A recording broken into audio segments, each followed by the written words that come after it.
Can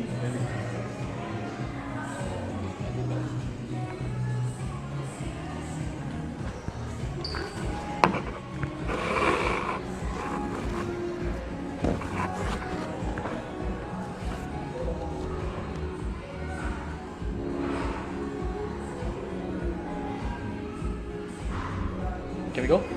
Alright, yeah. Ladies and gentlemen, boys and girls, children of all ages, this is the 3:33 p.m. FootBoleh podcast. We are FootBoleh, we are the Asian voice of football, and this is the podcast where we talk about the hottest topics in football, as well as debate between the legend and the future legend. So for today, we'd like to thank Cafe Football SG for allowing us to have a show here. We've been wanting to do a show, something like this, in this kind of setting where there's, appreciation of football, and we will really thank Cafe Football SG for allowing us to have a show here. So for today's show, before we go on to our topic, just an introduction. A long time since we've seen this guy, Jayesh. Hi guys. He's back for today. Hi filling guys. in for Da or Prabhu or Darman, like one of three names he always used. We have Thiru back again, always present. And myself, Haikal. I'll be the host for today. So before we carry on with the topic, there's a few things that we need to mention, right? So last week we had a big news regarding Sir Alex Ferguson and his condition. For the past few days, we've got a better update, and his health has improved. He's managed to talk to his families, and doctors are saying he's making it, rather than such sad news. Of course, we can't be too sure. We're not doctors, so we're wishing him a very speedy recovery, and we hope that he'll be fine and will be giving the hairdryer treatment very soon. Alright, secondly, we've heard about Andre Pirlo having a testimonial. We have Thiru here, who is very excited for that. Do you like to say a few things about it? Yeah. When there was an announcement of a testimonial, usually you see a few games, a few players that you played against, played with. But the amount of legends who are coming for this testimonial is too much. I was surprised to see the names there. As they revealed the squad list, not exactly the squad list, as in all the players who are going to be present and playing the testimonial, I was dumbstruck. Any player you're looking forward to playing again? Too many. To be honest, it's too many. I can't even pick What one. about you, Jayesh? I don't know, man. I really think it's too many also.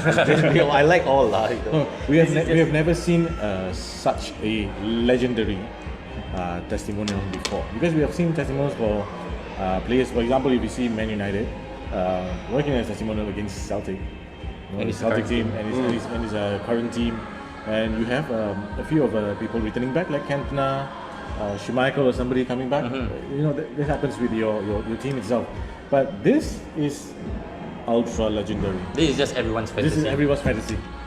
Just imagine having all these guys in one team at their prime, right?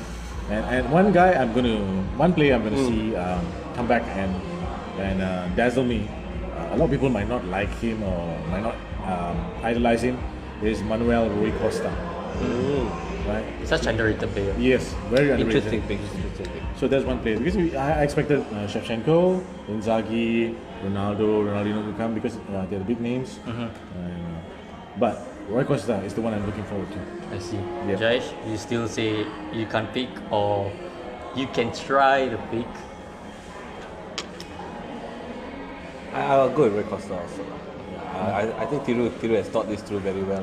Rui Costa is a very special underrated. He's underrated player, play for AC Milan. Alright, secondly, Griezmann. Such big news that he's going to Barcelona actually. Your thoughts? True, Is it false? confirmed? I don't know. People have been saying it's been confirmed for quite some time, but then you never know in football. Like last minute, things could happen. He could stay or he could join another team. Griezmann to Barcelona, or would you prefer Griezmann to United? Of course, I would prefer Griezmann to United, but I think realistically, he's probably going to go to Barcelona.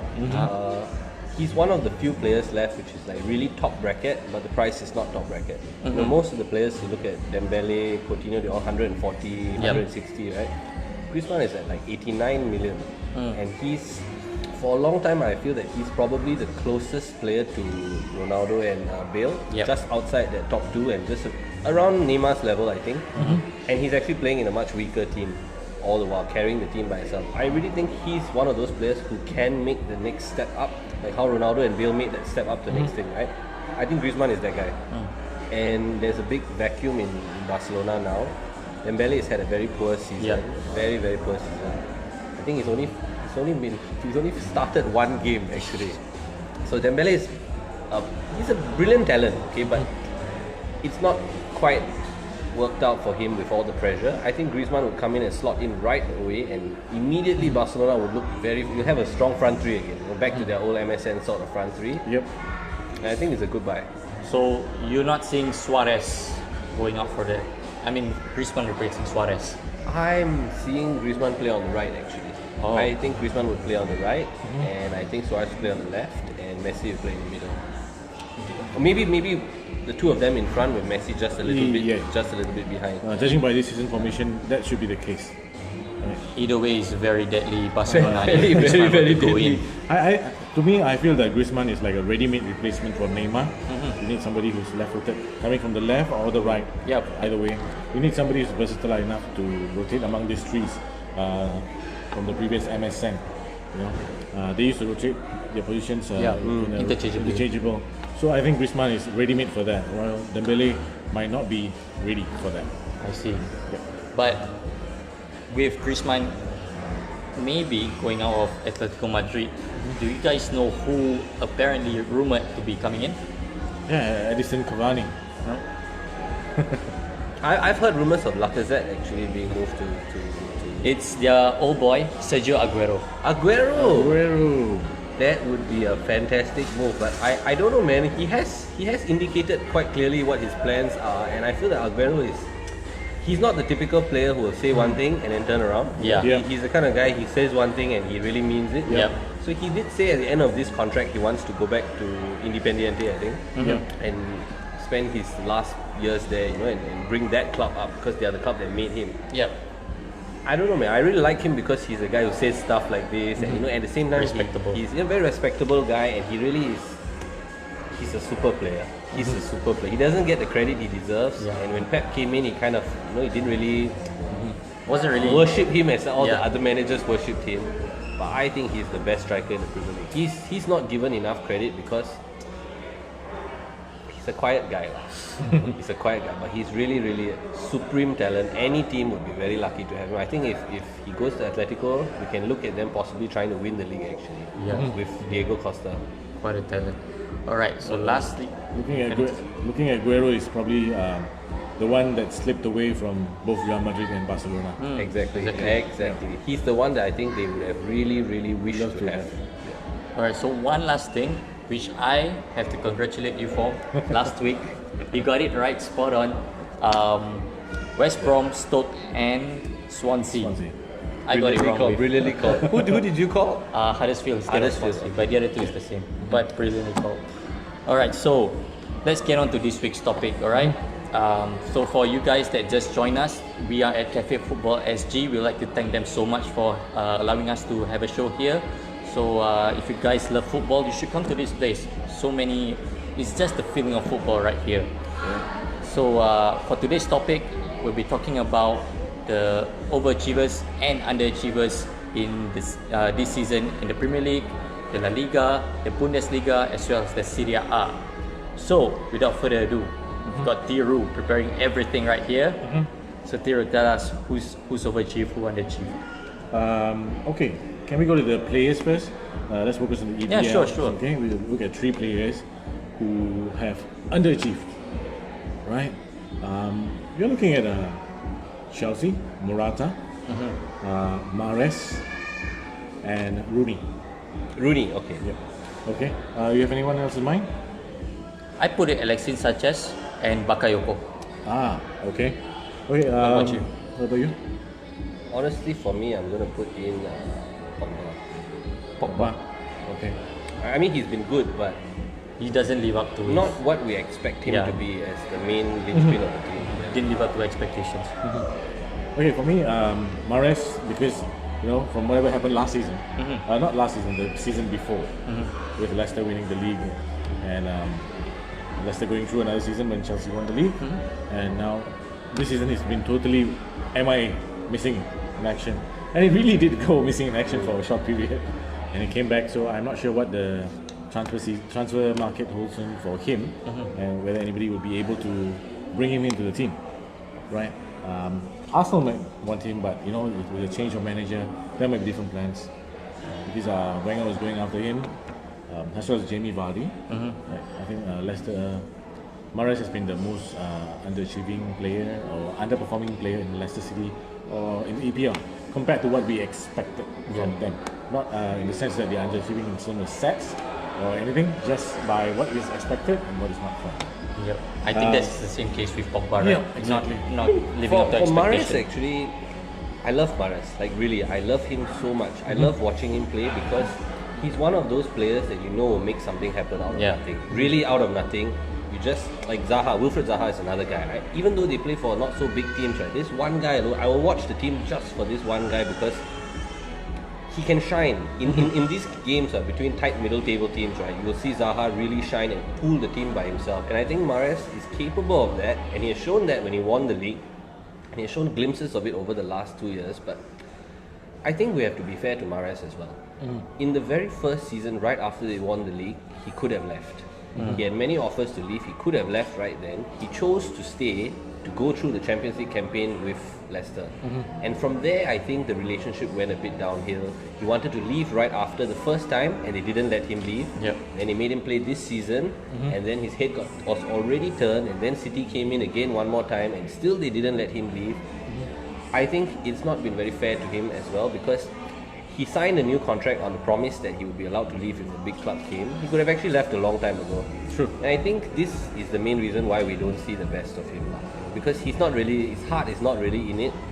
And there are some players when the heart is not in it, you really see them really terrible. Yeah. I would see with him, even when he's away. But when he comes back, he's a little bit, after 2-3 games, he'll find his form again. He's not totally at his killer best. But he's a very special player. I would love to see him at Man City. Even at Man City, it doesn't matter. I would really love to see him. He is someone I would like to see in a top-level Champions League club playing against the biggest teams and see how he actually, whether he can raise his game to that level or whether it was a one-season wonder. Okay. But also facts remains that Man City already have a good amount of left-sided players in Bernardo Silva and Raheem Sterling coming down the left. So that would be a good option to see whether Mahrez will actually start on the right. Yep. Yeah. Or he might be replacing David Silva in a sense. Right? Okay, moving on to Morata. Morata has already played under Conte at Juventus. Okay, so he was a choice of Conte when he came in. We do not know whether it's the first choice or second choice, whatever. But a lot of people expected this partnership between Morata and Chelsea and Conte to go through to good heights because he was an out striker. He's young. He's not too old. He's probably right on time to hit peak form. But things don't work out. Now there are rumors that he might go back to Juventus on a 3-year loan with an option to buy after 3 years, I think. So these are the rumors we are hearing about him. And Conte's head is on the table as well with Chelsea. So we're not sure about that. But comparing to last season when Morata was playing at Real Madrid, his stats and his performance is slightly on an incline start, slightly higher in terms of goals and in terms of things. Even though he didn't start so many games, right? So, but it's been low. Why do you think is that so? Morata doesn't fit the system, or This is really a troubling, a very difficult one, honestly, because he started the season quite well actually. At the beginning of the season, he looked like he had just acclimatized instantly. He was scoring like 5-6 goals in a row. In 5 matches in a row he scored. And it looked like, wow, Chelsea are really good. They found their striker. This guy was, everybody is putting him in fantasy football. And, suddenly, it just stopped. Yeah. Somewhere, it just stopped, and he couldn't find it back. He's not been able to find that form back. He lost it. He's not been able to find it back, and he's struggled so terribly across the whole season to find it back. There's been a lot of pressure on him. All his misses have been highlighted. There have been some terrible misses. Terrible misses. There have been games where I think he's missed 3 or 4 open goals. There's one game against Arsenal, I think he missed at least 4 chances.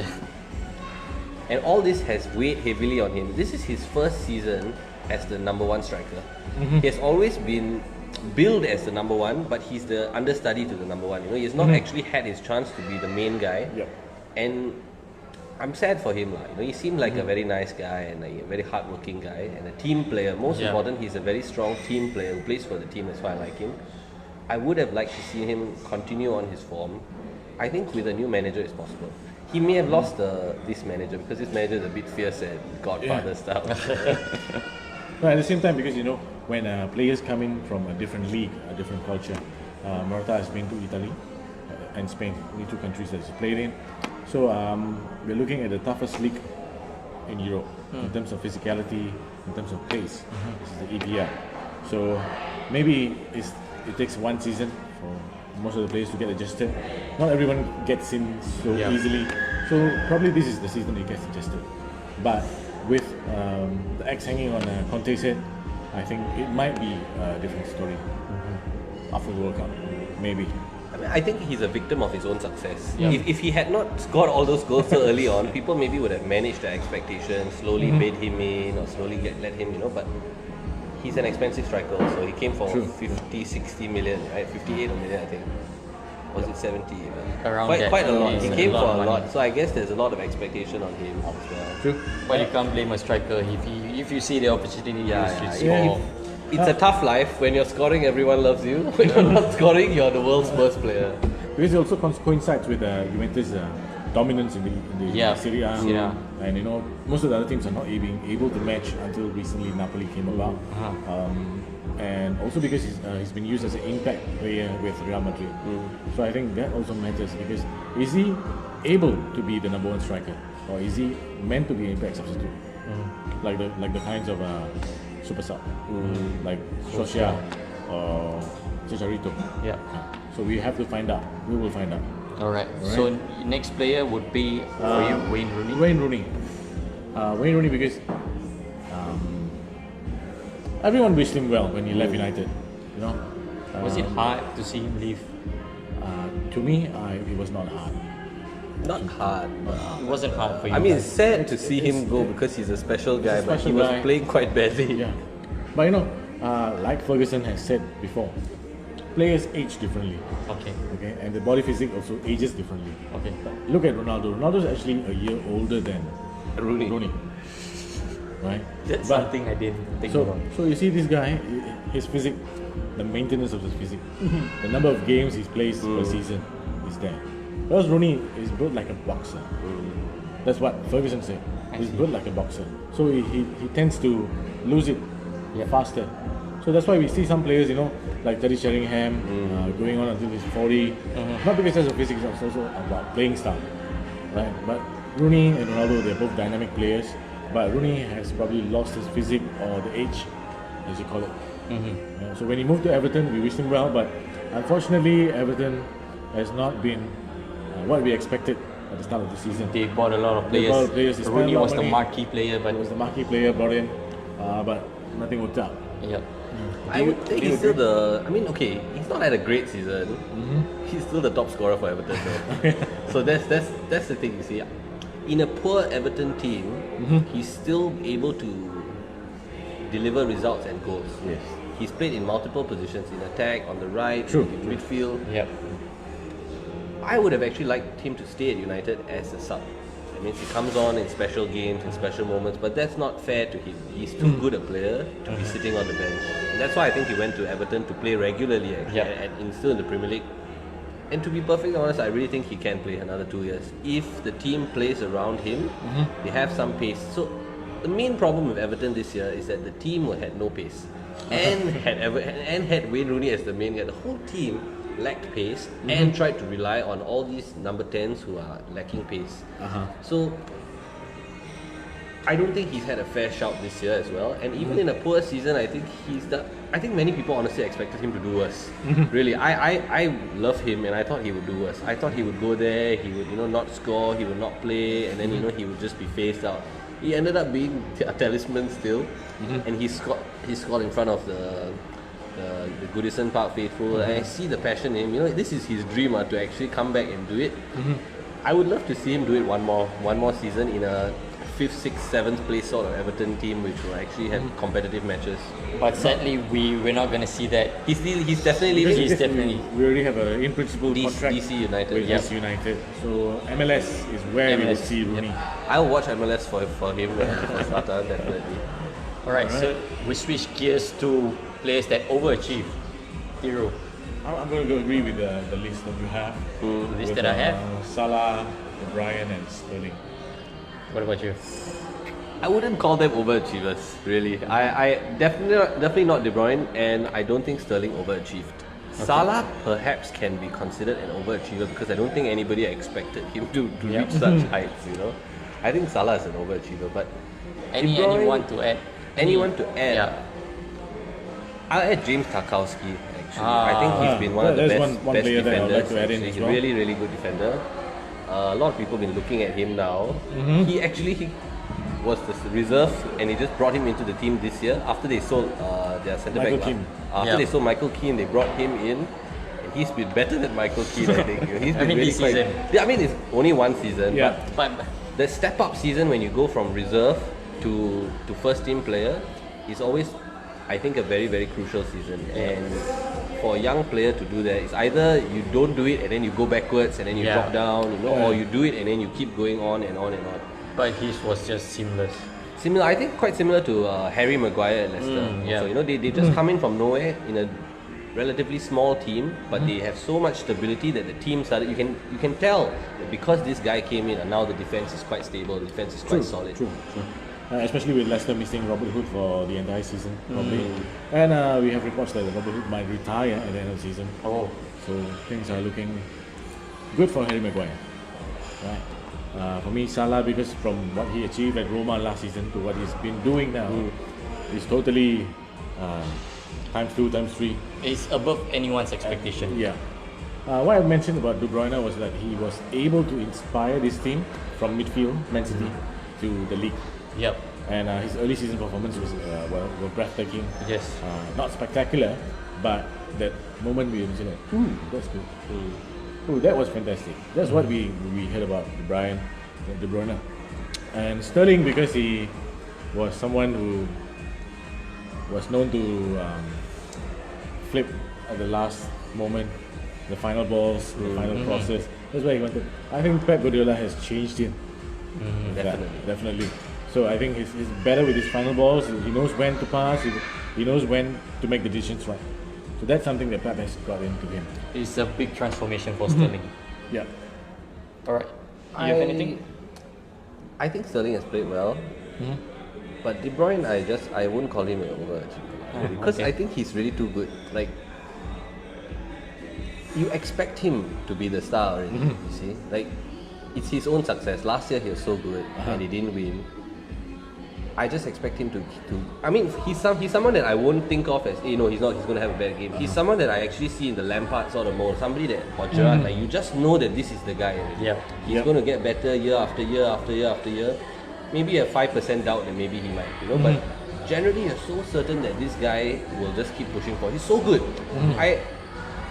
I don't think it's unfair to call him the assist lord. He's really the man for assists.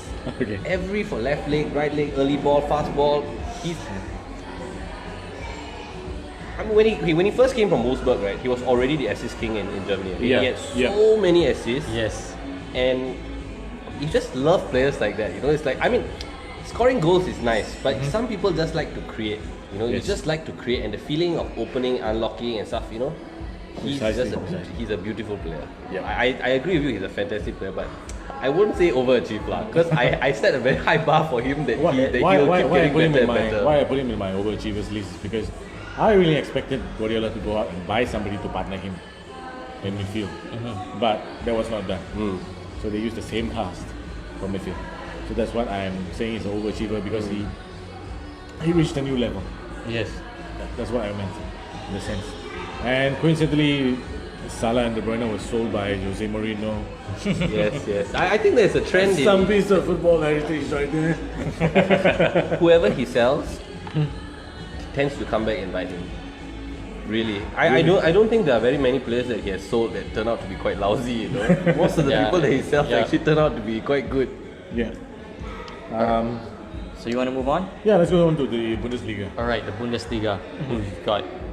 I don't have anyone for underachievers though because I don't really watch the Bundesliga. I'll be honest, but I do have overachievers. For me, Leon Goretzka of Schalke, Leon Bailey of Leverkusen, and Michy Batshuayi. Although he hasn't played a full season, to me he impressed me because when he was at Chelsea, he wasn't working well. But when he went to Dortmund, straight away, bam, he was performing. It's sad that he got injured though.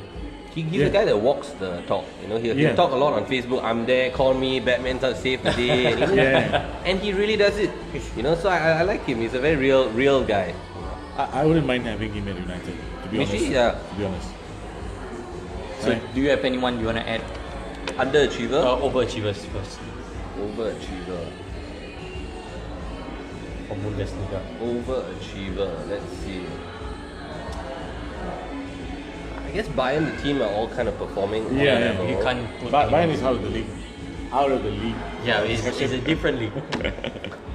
I'm not sure. Maybe you could consider Timo Werner, I guess. But Yeah. he's probably Timo the Werner. only one that is. Again, I'm not sure whether you say overachieve because you start to expect more from him. You start to expect him to also scale up. I would also go for Max Meyer of Schalke. Max Meyer of Schalke. He's because- been linked with a lot of clubs. Yeah, and the credit goes to the coach because he's the number 10 who was out of sorts here and there. But now this season he's playing as a number 6. Oh. So he's been transformed to a deep lying playmaker who assists Goretzka. Okay, so that has been the tactics because I kind of watch the Bundesliga YouTube channel a lot for their tactics and etc. So I was quite impressed with the way that Schalke has come on this season from last season's troubles and etc. They have really done very well. The second. The second, Schalke very strong. that's where you expect Dortmund to be. Yep. Yeah. But Schalke has really outperformed from what I expected from them. Exactly. I think Dortmund has a lot of underperformers actually. Yeah. To be fair, Dortmund has a lot of underperformers. I mean, Reus obviously is the main one, but his is mostly through Due to injury injury, and very stuff. severe injury. I really hope to see him in this World Cup. Yeah. Yeah. I think Thomas Muller for Bayern has been a very big letdown. He's had a very poor season actually.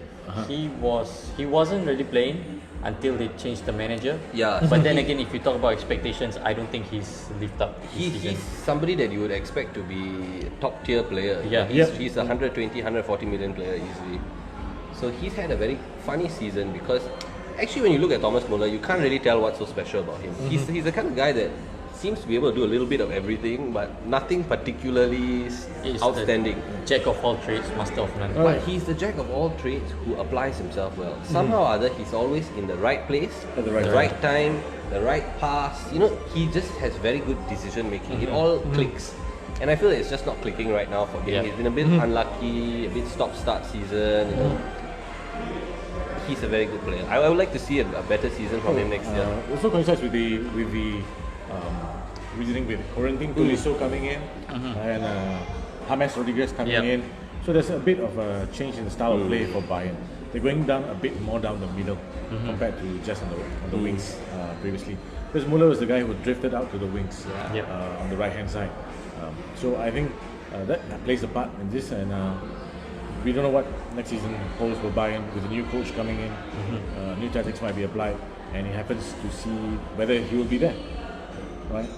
Because when Kovac comes in, he might want to assert himself, so he might have to let go of some people. Yep. Yeah. So we've got Muller and to be Royce. I guess Kagawa is probably a better Kagawa. example actually. As underachievers. Kagawa is pretty bad. Has shown glimpses of his talent, but I feel that somehow I think it's a mental thing. They never really reach. It's like when you're a footballer and you're always going higher and higher and higher and higher and pushing yourself, right? And then when you go a certain level and it doesn't work out, and then you come back down, are you able to still push yourself to that level? And I feel Kagawa is one example of somebody who pushed, went to the top, didn't succeed, came back one level down, and now he actually looks like he's going to drop another level down. He's not been very comfortable in the Bundesliga with Dortmund the second time. Very, very Which poor. is funny. Very strange. He was such a good player, and he's the man in the team. I think things for Bayern, for Dortmund, has not been working out really well. There's two changes in the coaching, the coaches, as well as the bomb incident that happened during the Champions League. So I think that has psychologically affected them for this season. So probably the new season next season, might be a change in Dortmund. Yep.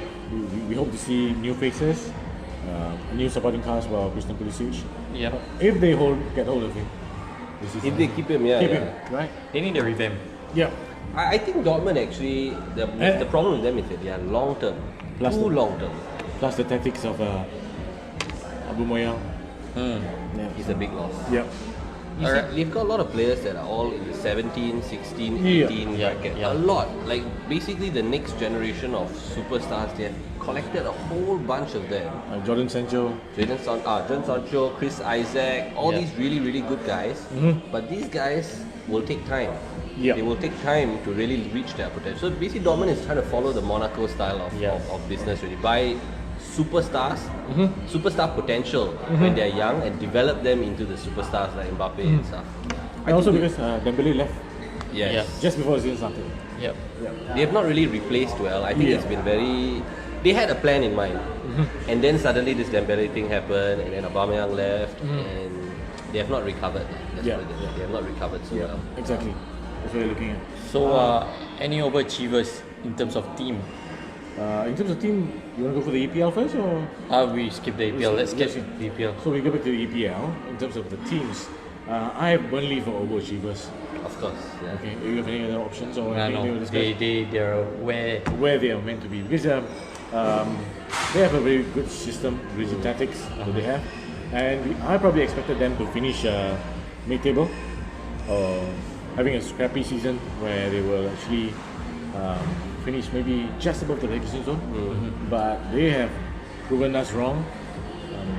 I think probably they scored the least number of goals compared to the number of goals they conceded, stuff like that.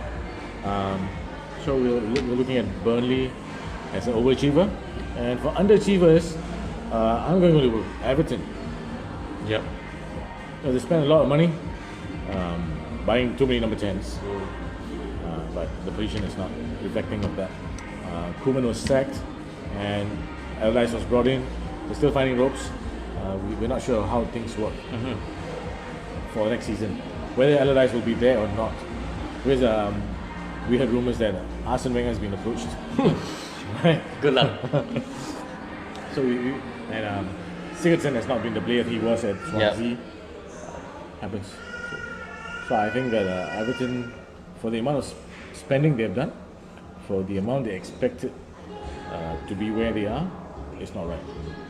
So I'm going to put them as an underachiever. Yeah, I think they spent to consolidate their position there, just outside the top 5, and instead they've fallen further backwards, and allowed Burnley to come up. So I think they have a lot of soul searching to do this. They did the wrong thing. They should have just keep going. But they brought a new director of football in, who's actually Leicester City's director of football, the guy who found Mahrez, the guy who found Mahrez and Vardy and all these Kante and stuff. He's also the ex-player. So they tried his formula there, and it didn't work out so well this time. Right. So overachievers in terms of Bundesliga team. I'm going to go with Schalke. Me too. Second place. Schalke, definitely. What about underachievers? To me, it's Dortmund. You? I'd say RB Leipzig because last season they were on a roll, and They nearly won the league. they had a chance to win the league, but this season it hasn't been the same thing, and I thought that they could be again trying to challenge for the league, but it's not been happening. What about you? Definitely, I think Dortmund and Leipzig have not achieved their full potential. I think it's a little bit of second season syndrome for Leipzig. I think Wolfsburg actually has been the biggest disappointment. Wolfsburg is just at the bottom, just barely survived. They are one of the richest clubs actually in Germany. Wolfsburg owned by Volkswagen, so they're heavily sponsored. They have a lot of money, a lot of history, and a big club, but last few years they've just been free fall. Last season they had to do a playoff. Bundesliga actually does a playoff for relegation between the third bottom and the third from the lower league. And they just about scraped through. So I think Wolfsburg really, just a few years ago only they were spending $20-30 million on players, and They actually won the league. just a few years ago. Yeah. Zeko leading the line, right? Right, so we're done with Bundesliga and the Premier League, and let's quickly go through the La Liga. Okay. I don't really watch the La Liga much, alright, because it's gonna be Barcelona, Real Madrid, and Atletico Madrid peeping in here and there. Same for Valencia or Villarreal. So I'm gonna stay out of this. What about you? Do you have any? Have a go. I do follow a little bit. Also, I must admit, not so much. I prefer to watch Italian and German because it's more open. I would say overachievers. Valencia, probably Valencia a bit of an overachiever. The club is coming back from a crisis of identity. And last season with Gary Neville. Really bad Sadly. season. Really bad season. Sorry, Gary Neville, but really bad season. You know, and I think they've done well. They've done well. They've picked up people like Zaza, who were terrible players. Who people And West Ham. like these are meme players, joke players, you know. And then they look so. Zaza looks like a super hitman now. Suddenly, I don't know what's happened. He has even got FIFA inform card and everything. I don't know what's happened. But you talk about Valencia. To me, the star player overachieved. Daniel Parejo. Yes, He's the guy. Something like Leon Goretzka. To me, he overachieved. Yes, totally agree with you. He might not even stay there very I long. think we can look at it as Villarreal. Yellow Submarine, one of the smallest Very clubs small in budget, Spain. Small budgets, and I think the stadium only accommodates about 16,000. Yep. Yeah. Oh, 16,000, that's Yeah. very small. The Yellow Submarine is small. So from the position they are in now, challenging for the European spots, I think that's good. Yeah. Underachievers. I'll just give you guys my guess. Real Madrid to me. You can pick any of your players. To me, Benzema.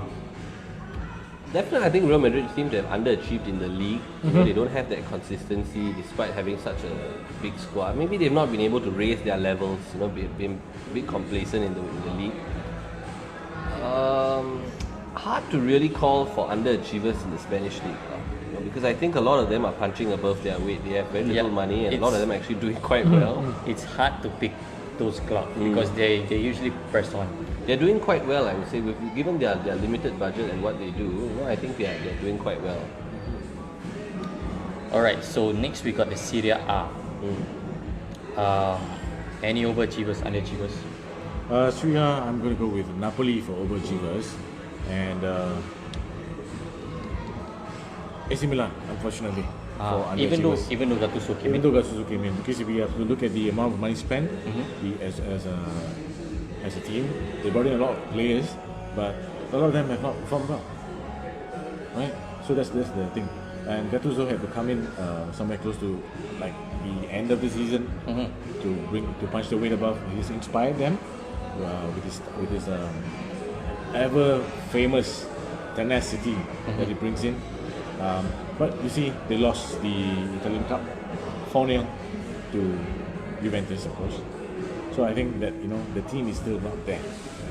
Very far away. Very far away. Very far. It looks like Everton to me. The same thing. They bring in players, they bring in stuff, but it's not happening. That's the thing. And they brought in a much higher caliber of player as well than Everton. Much higher caliber of player as well. They brought in some really serious players, Andre Silva and stuff.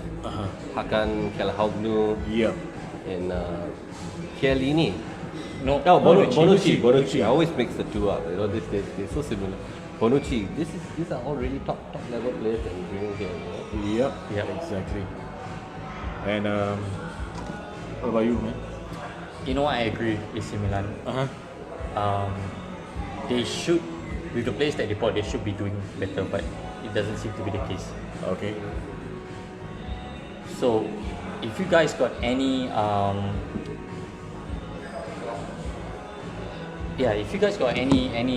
suggestions to this topic, you guys could just key in the comments and then we'll read them next week. Yeah. As always.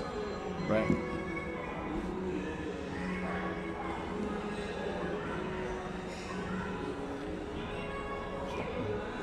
And legend versus future legend. Oh, okay. So So let's go to the end of today's End of yeah, the show. I'm just checking whether do Yeah, we wanna. yeah. All right. So So, it's, we've got one last thing: legend versus future legend.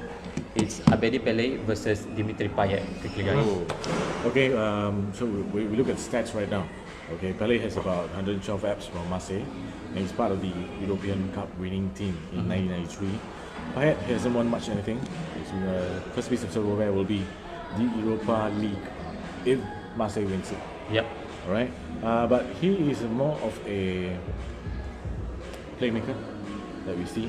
So he has about 124 apps for Marseille as well, barring the portion where he was at West Ham and then he forced a way back into Marseille and etc.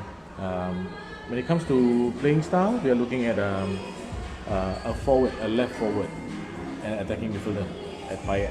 Whereas Abedi Pele is an attacking midfielder or striker, and at times left winger.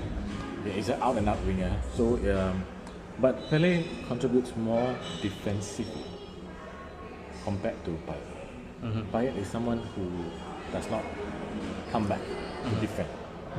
Okay. So, with this in mind, who do you choose? Abedi.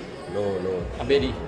He's the legend. I'm sorry, Payet, but he's the Payet legend. is nowhere near close. Out of this contrary, I'm going to go for Payet. Really? Really. Because usually I'm the guy who picks the older guy. In this case, I'm going to go for Payet. The reason being because he's a fantastic player, dynamic with his assists. Okay, like Jayesh mentioned, this is the guy you look for.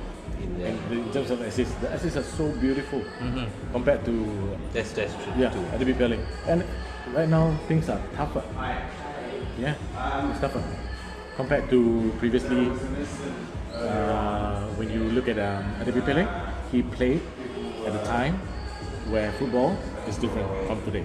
Exactly. Modern football is different. So Payet is a totally different player compared to Abedi Pele. And Pele is like an out-and-out winger from the era of early 90s, where a winger does a winger's job, like George Best. When you come in, you're a winger, you do your job as a winger, not as an all-round performer. But modern football has changed, and Payet, I think, is doing more compared to Pele. On that point of George Best, I just like to highlight this. I mean, a lot of the legends that we see in the older days, they were kicked so badly.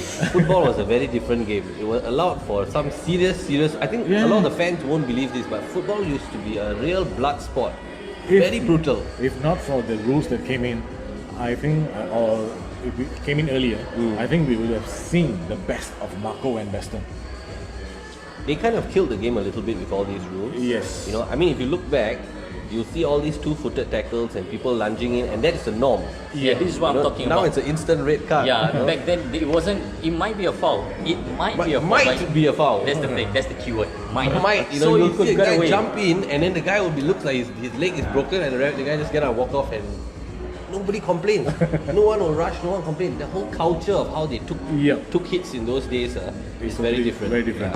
And speaking about legend versus future legend, last week we had a poll for Keylor Navas as a future legend versus Iker Casillas, Saint Iker. Okay, so the poll results are out. So last week we went 2 for Keylor Navas. No, it's 1-1. The other guy didn't want to. He didn't They want to don't say wanna it comment. because Okay, he's so a it's paper. 1-1. So when we did the poll, 86% voted for Casillas. 86%. Yep. 86%. Wow, that's a lot. That's a lot. I like Keylor. No, I really like Keylor. Yeah. If you'd been on, it'd be 2-1. Yeah. I might have picked Casillas though, but I really like Keylor because I think he had that good World Cup, and the attention was on De Gea. Everybody De Gea, and he's always had this shadow of De Gea looming over him while he's there. And I think that's really difficult for a goalkeeper. You know, all the time you know that there's this guy that they love, that they want to bring in. No matter what you do, they love this guy. You know, Correct. and he still did well. He won the Champions League, you know, back to back. You know, I think he's a quiet guy, good guy. You know, I like all these team player guys. It's a big achievement. So we'll come to the end of the show. Just one question left. Sorry, 2 questions left. Who get the 4th spot, Liverpool or Chelsea? Or Spurs. Yeah. I think currently it's open to all three, right? Yep. Okay, who qualifies? I think Liverpool and Spurs were just about. Liverpool and Spurs. Just about. Yourself? I'm going to go with Chelsea. You think Chelsea's gonna pull off a surprise? I think they're going to pull off a surprise. So it's Chelsea Why? and Because Tottenham. Liverpool are going to bring their self to prepare for the European Cup final. Spurs seem a bit off here and there. And I think Chelsea has a team which is going to do it. Giroud has started scoring as Yeah. well. Yeah. So finally, Still Giroud Morata. started scoring. He's like now the chief striker at Chelsea. And I think he deserves it. I think Yeah. maybe he deserves the chance to be the chief striker. Actually. Alright, so last question. Who's going to win the Europa League? Is it Atletico Madrid or Marcel? You'll probably still be picking I'll still Marcel. pick with Marseille. Jayesh, I last will word. go with a Torres. Torres Atletico Madrid. will score in this, and it will be his send-off. He'll come on as a sub, and he will score just like the Champions League final. This is like a European fairy tale. But this is really fairy tale. This is really fairy tale. Alright guys, we've come to the end of the show. We would like to thank Cafe Football SG so much for having this place. Brilliant Yep. place. You guys should come here one day. Lots of it's just a football feeling right here. You feel at home if you love football. So this is FootBoleh. I'm Haikal. We've got Jayesh, we've got Thiru. We'll be back next week. Thank you.